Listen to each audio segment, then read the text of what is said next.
Last month, the Trump administration announced a 30-day review of the AUKUS Pact, the high-profile defense deal between the US, UK and Australia. Officially, it's about submarines.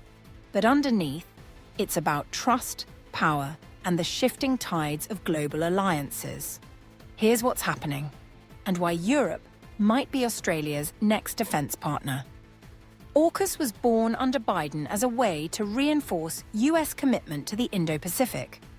Australia would get nuclear-powered submarines. The US and UK would get massive industrial subsidies. Everyone would send a message to Beijing, we're united, but Trump's back, and his officials aren't convinced. Why should America give away submarines when it might need them for Taiwan? Why should US taxpayers help Australian defense while American shipyards are already behind? For Australia, this is an earthquake. Prime Minister Anthony Albanese is holding the line, but pressure is building. Former PM Malcolm Turnbull says the deal is a $368 billion mugging. Public support is falling, and a University of Sydney poll found 2/3 of Australians want more defence independence from Washington. Then came the Liberation Day tariffs. Trump slapping 10% duties on Australian goods. Canberra was stunned.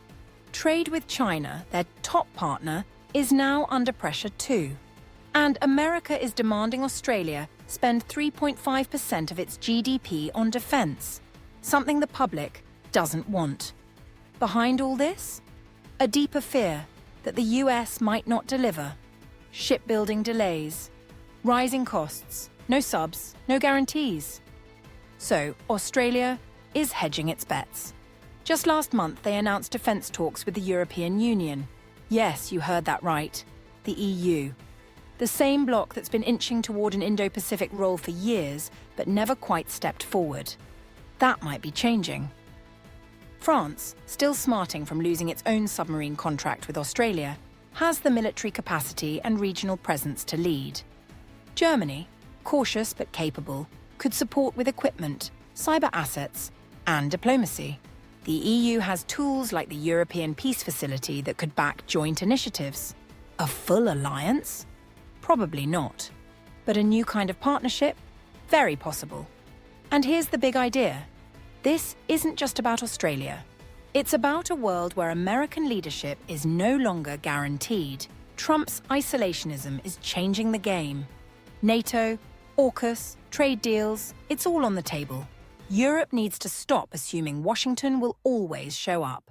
Because Australia is learning that lesson the hard way. And if the EU steps up now, it could prove something big. That Europe isn't just a regulator or a market. It's a strategic actor, one that can shape the future of the Pacific. Cracks have formed in the Pacific. The only question left is, will Europe step through them? Like this video. Subscribe for more insights on global power shifts. And head over to WesternRelations.com for sharp political analysis from a European perspective.